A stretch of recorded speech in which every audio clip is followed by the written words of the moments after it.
J'ai découvert la vérité sur ma femme le jour de son anniversaire. Mardi était l'anniversaire de ma femme. J'ai quitté le travail tôt et je lui ai acheté des fleurs pour la surprendre. Mais quelle surprise elle m'avait réservée. Quand je suis entrée par la porte d'entrée, il y avait des vêtements éparpillés de l'entrée jusqu'à notre chambre. Au début, je ne comprenais pas ce que je voyais. Puis je me suis rendu compte que c'étaient des vêtements d'hommes et de femmes. Apparemment, je suis rentrée à la maison juste après qu'ils aient fini de s'amuser un peu, et ils étaient sous la douche. Je pouvais les entendre rire et parler de leurs bons moments. J'étais complètement abasourdie à ce moment-là. J'ai reculé, je suis allée dans le salon et je me suis assis au bord du canapé pendant quelques minutes. Mon esprit était en ébullition. Puis j'ai vu toutes ces affaires éparpillées par terre. J'ai ramassé tous ces vêtements, je les ai portés jusqu'à l'allée, j'y ai versé du liquide allume-feu pour charbon de bois et j'y ai mis le feu. La seule chose que je n'ai pas brûlée, ce sont ses clés et son téléphone. Quand je suis rentrée dans la maison, ma femme était là, debout, enveloppée dans une serviette, me regardant avec une expression stupide sur le visage. Je lui ai dit « Joyeux anniversaire ». Elle s'est simplement mise à pleurer. Lui, il sort en marchant avec une foutue serviette enroulée autour de lui.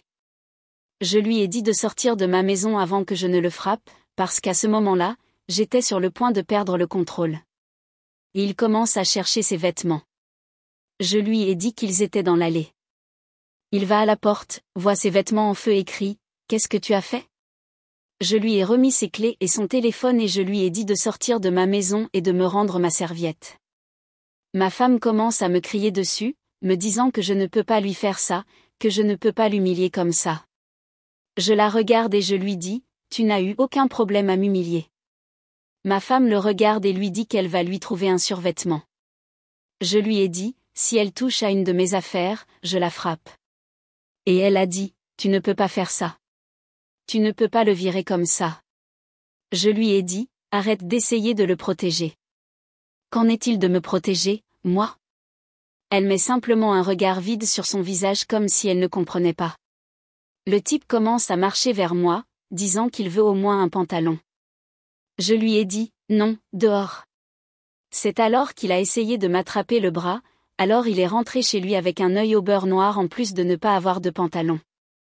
Quel foutu désastre, juste parce que je voulais surprendre ma femme pour son anniversaire. Je suis tellement abasourdie en ce moment. Je ne sais pas quoi faire. Je suppose que c'est une mise à jour, un peu plus sur nous. J'ai 36 ans, elle en a 38. Nous avons une fille de 16 ans. J'ai mis ma femme à la porte le jour de son anniversaire. Elle vit chez sa mère, qui est aussi une infidèle. Je ne lui ai pas parlé depuis mardi. Elle a bombardé mon téléphone et celui de notre fille. J'ai dû expliquer à ma fille ce que sa mère a fait, pas en détail, mais simplement qu'elle m'a trompée. Elle est désemparée et en colère. J'ai engagé un avocat ce matin. Finalement, j'ai envoyé un SMS à ma femme et je lui ai dit que j'avais engagé un avocat et que je la verrai plus tard aujourd'hui pour qu'elle puisse essayer de s'expliquer. C'est probablement une mauvaise idée, mais j'ai besoin de réponses. Y a-t-il une liste standard de questions que je devrais lui poser ? Parce qu'en ce moment, je ne peux pas penser clairement. Chaque fois que je les trouvais, ils étaient sous la douche. Tout était embué, donc ils ne savaient pas que j'étais debout à la porte, et je pouvais les entendre rire et parler. Je lui ai envoyé un SMS et je lui ai dit que je ne voulais pas la rencontrer aujourd'hui. Je ne supporte tout simplement pas de la regarder encore. Elle a commencé à bombarder mon téléphone d'appels et de SMS, jurant qu'elle peut changer, disant qu'elle s'est déjà débarrassée de lui, qui qu'il soit. Je lui ai dit de ne pas effacer une seule chose de son téléphone. Je veux voir ses SMS avec ce type. Bon, premièrement, préparez-vous au mensonge, à la manipulation, à la culpabilisation, à l'évitement, à la projection, aux pleurs, à la charge sur vous pour arranger la relation, etc. Consultez l'approche 180, qui vise à aborder les façons de faire face à la situation. Quant à ce qu'il faut faire en premier, et je sais que c'est dur, mais si vous avez des enfants, faites un test ADN. Faites-vous également un test de MST. Deuxièmement, parlez à un avocat spécialisé en divorce. Vous n'avez pas besoin de demander le divorce, mais vous devez connaître vos options. Elle vous a trompé, et le divorce est un résultat possible de cela. Voyez si le divorce est une meilleure option. Troisièmement, réfléchissez à ce que vous voulez maintenant et à l'avenir. Vos vœux matrimoniaux sont rompus, donc vous n'êtes plus tenu par honneur de les respecter. Si vous souhaitez la pardonner, alors préparez-vous à honorer de nouveau vos vœux. Jusqu'à ce moment-là, ils sont rompus. Quatrièmement, commencez à aller à la salle de sport et recentrez-vous sur vous-même. Vous pourriez retourner sur le marché des célibataires et vous voudrez être la meilleure version de vous-même si cela arrive. Cinquièmement, si elle est vraiment prête à tout faire, obtenez une convention prénuptiale. Voyons si elle est vraiment prête à tout faire. Sixièmement, sortez et parlez à des amis et à votre famille. Je sais que vous ne voulez pas, pour éviter de faire honte à votre femme, mais soyons honnêtes, elle s'est fait honte à elle-même. Ne prenez pas ce moment d'honnêteté pour la peindre avec la couleur d'être une personne honnête. Septièmement, assurez-vous d'enregistrer toutes vos conversations. Elle alléguera des abus physiques et mentaux. Même si j'ai apprécié de lire ce que vous avez fait avec ces affaires, cela n'aide pas votre cas. Huitièmement, lisez, laissez l'infidèle, gagnez une vie, si vous pouvez vous le permettre. Cherchez également des conseils individuels. Si vous voulez sauver la relation, pensez à la thérapie de couple après les conseils individuels. Neuvièmement, ne faites pas le ballet du « choisis-moi ». De plus, méfiez-vous des liens hystériques. Dixièmement, vous voudrez savoir la vérité. Faites-lui écrire tout, toute l'aventure. Mais non, vous n'obtiendrez jamais la vérité. À chaque question, sa réponse sera « je ne sais pas » et d'autres mensonges. Onzièmement, bloquez certaines de vos comptes bancaires et cartes de crédit. Les infidèles retirent parfois de l'argent, se préparant à des plans d'évasion. Bonne chance. Bon, ensuite, mari trompant pendant 5 ans avec la même femme pendant que nous sommes mariés et que nous avons un enfant planifié. Cela fait une semaine que j'ai, 29 ans, femme, découvert que mon mari, 30 ans, homme, m'a trompé, encore une fois. Je vais donner quelques antécédents. Mon mari et moi avons été ensemble pendant 4 ans avant qu'il ne me fasse sa demande. 4 autres années se sont écoulées avant que nous nous marions, puis 4 autres années avant d'avoir notre bébé. Nous étions ensemble depuis près de 13 ans. Nous avons découvert que mon mari souffrait de dépression au début de notre relation. Il devait toujours être drogué. C'était sa façon de gérer cela. Nous étions encore adolescents, et à l'époque, je ne voyais pas ça comme un problème. Nous vivions ensemble, et après 1 an ensemble, il y a eu quelques signaux d'alarme, comme le fait qu'il mentait sur des choses au hasard, qu'il prenait l'argent du loyer pour de la marijuana et qu'il était simplement distant. Il a finalement perdu son emploi et s'est effondré. Mon père, sa grand-mère et moi étions ceux qui obtenaient l'argent du loyer. Il n'a jamais essayé de trouver du travail, et c'est à ce moment-là qu'il a volé l'argent du loyer. En résumé, nous avons perdu notre appartement et avons dû déménager chez mon père dans une autre ville. Donc, 3 ans après notre relation, nous essayons de nous remettre sur pied pendant que nous vivions chez mon père. J'ai arrêté de fumer parce que je voulais un meilleur travail pour nous soutenir. C'est à ce moment-là que nous nous sommes distancés. À l'époque, je ne le savais pas. J'avais l'impression que notre confiance avait été brisée. Je voulais juste le rendre heureux et m'occuper des choses. Plus tard, j'ai appris qu'il avait senti que je l'avais abandonné. Il voulait que je continue à fumer avec lui, mais je ne voulais plus parce que ça ne me plaisait plus. Il est allé à l'université communautaire et a travaillé à temps partiel. C'est là qu'il a rencontré l'autre femme. Je travaillais et je payais presque tout. Il m'a fait sa demande en 2012, avant de la connaître, mais nous avons eu de longues fiançailles et nous n'avons jamais résolu nos problèmes après 7 ans ensemble. Nous avons fixé la date en 2015 pour nous marier en 2016. 2 mois après avoir fixé la date, il a transformé son aventure émotionnelle en une aventure physique. Je ne le savais pas, mais elle fumait avec lui après le travail et l'école. C'est comme ça qu'ils se sont rapprochés. 2 ans après notre mariage, c'est-à-dire 3 ans après l'aventure, mon mari est encore plus déprimé. Il parlait de plus en plus de suicide. J'ai pensé que c'était à cause de l'échec de ses cours et de ne pas être là où il voulait être dans la vie. Je lui ai assuré que les choses s'arrangeraient. Nous vivions toujours chez mon père. J'avais été promue à un poste de direction. Mon mari était toujours dans son travail minable, ne gagnait pas d'argent et échouait à l'école. L'aventure affectait ses décisions. Par exemple, il a pris toutes nos déclarations d'impôts et les a dépensées pour une voiture qu'il ne pouvait pas se permettre. C'était le même type de voiture que l'autre femme. Il fumait et faisait des excursions d'une journée à d'autres endroits aussi. La plupart de ses voyages ont eu lieu alors qu'il aurait dû être à l'école.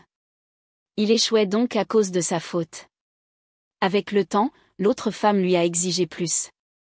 Il a essayé de rompre avec elle plusieurs fois, mais il revenait toujours en courant.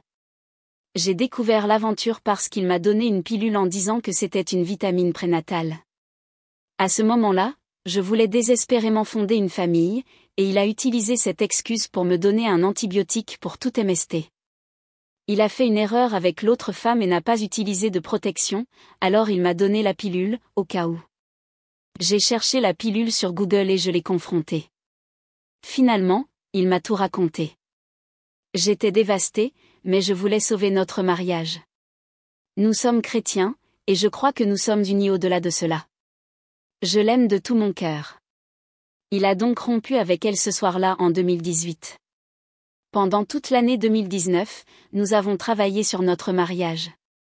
Il n'est pas retourné avec elle pour le moment. Ce fut la pire année de nos vies. Il est allé en thérapie pendant environ 5 mois pour savoir pourquoi il avait fait ce qu'il avait fait. En fin de compte, cela avait à voir avec le fait qu'il avait été abusé à l'âge de 4 ans. Peu de temps après le début des abus, il a été emmené de sa mère et envoyé dans un foyer d'accueil. Il dit que les abus ont changé sa façon de penser aux choses sexuelles et que la séparation l'a anéanti. Il a compartimenté ses sentiments après cela. Il ne s'est jamais senti aimé et ne l'a pas vraiment ressenti pour les autres. Il était toujours prêt à rompre les liens avec les gens. Il a eu de nombreuses partenaires sexuels à un jeune âge, et il n'a jamais rompu avec personne. Il trompait simplement, et les gens le quittaient. C'est pourquoi il ne s'attendait pas à ce que je reste. Il dit qu'il m'aime plus qu'il n'a jamais aimé personne. C'est difficile, cependant, parce qu'il décrit l'amour comme s'il ne savait pas ce que c'est. Nous pensons qu'il pourrait être un psychopathe. Cependant, il ressent de la culpabilité et de l'empathie. C'est comme s'il était une autre personne lorsqu'il trompe. Il me dit qu'il se divise en 2 personnes. Il a dit qu'il s'était brisé lui-même, qu'il se sentait distant de Dieu, mais qu'avec moi, il sentait qu'il faisait ce qu'il fallait. Nous savons qu'il consomme de la marijuana pour échapper à la réalité, et l'aventure est ainsi d'une certaine manière. Il a dit que cela n'a jamais semblé réel. Il y avait encore beaucoup de disputes, sur le fait que je ne lui faisais toujours pas confiance. Il devenait suicidaire souvent parce qu'il disait que je ne serais plus jamais la même personne. Il a dit, « Je suis mort le jour où tu l'as découvert. » Je ressens la même chose. Je ne me souvenais plus de qui j'étais auparavant. J'ai l'impression d'avoir un TSPT à cause de tout cela. Pourtant, nous avons essayé d'améliorer les choses. Cet été-là, nous avons rejoint une église et nous nous sommes fait baptiser.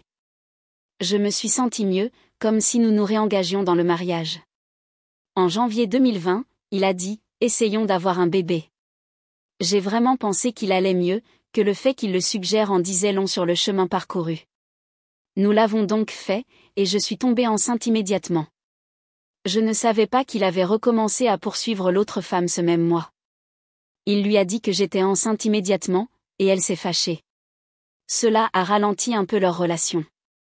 Quelques mois après l'aventure, elle est redevenue physique.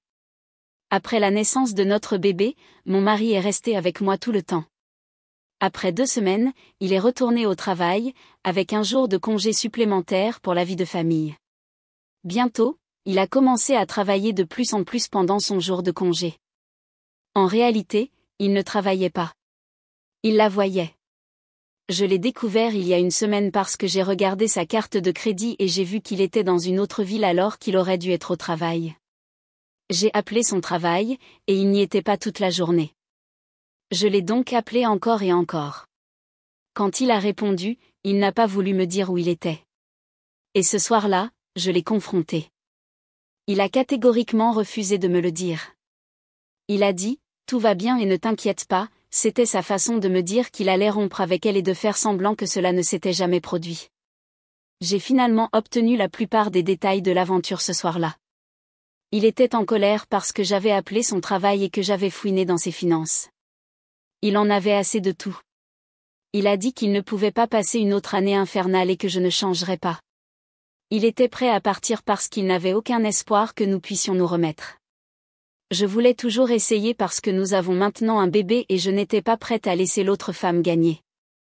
De plus, à ce moment-là, il n'essayait pas vraiment de me quitter pour elle, mais plutôt de quitter ce monde pour toujours. Il n'a pas rompu avec elle ce soir-là parce qu'elle savait que je l'avais découvert et a bloqué son numéro devant lui. Elle lui a dit qu'elle allait profiter des vacances avec sa famille et qu'elle ne pouvait pas le faire en pleurant et en étant déprimée. Il a donc dit, attends janvier pour nous en occuper. Je lui ai donné une journée, et je devenais de plus en plus en colère. J'avais l'impression qu'il était toujours en train de décider qui choisir. Je lui ai posé plus de questions sur tout. Il a expliqué qu'il aimerait pouvoir nous avoir toutes les deux parce qu'il se sent plus stable. Il a dit qu'il y a une partie de lui qui a de mauvaises pensées, que sans elle, il pourrait faire quelque chose de pire, comme draguer des filles au hasard dans des bars ou sur des applications de rencontres. Il dit qu'avec les choses comme elles sont, ses pensées sont satisfaites. Il m'a dit honnêtement qu'il ne peut pas se faire confiance. Il n'a jamais avoué sa perversion à personne. Donc maintenant, je sais toute la vérité. Je lui ai dit qu'il a besoin d'aide pour tous ses problèmes s'il veut que nous soyons une famille. Il doute que ça marche, mais il est prêt à essayer en janvier. Je lui ai donné un autre jour. J'en ai eu assez de ses réponses défaitistes. Je lui ai dit que je voulais une séparation, pour qu'il puisse travailler sur lui-même et que je puisse utiliser l'espace pour éclaircir mon esprit. Je suis une personne très émotive, mais j'ai gardé mes émotions pour avoir une conversation logique sur notre famille. Je lui ai dit que nous pouvions élever notre enfant ensemble. Il est libre d'essayer des choses avec l'autre femme, mais cela mettrait probablement fin à tout type de réconciliation pour nous, et que s'il est avec elle, il ne peut toujours pas ramener le bébé à la maison, et je ne l'éloignerai pas du bébé. Il pleurait, mais il pensait vraiment aux options. Le seul point où il a commencé à refuser catégoriquement la séparation a été lorsqu'il a commencé à penser à moi avec d'autres personnes. Il semblait confus parce que je n'allais pas l'attendre pour qu'il revienne. Il pensait que la séparation signifiait que le divorce n'était pas une option, que je serais toujours sa femme pendant qu'il réglait les choses. Il a dit qu'il voulait seulement avoir des enfants avec moi, que j'étais la fille de ses rêves. Je lui ai expliqué que je ne serais pas l'autre femme et que notre enfant n'allait pas être obligé d'assister à cette relation dysfonctionnelle et destructrice. Je lui ai dit, fais tes valises. Il devait quand même partir, même s'il n'allait pas être avec elle. Il était angoissé.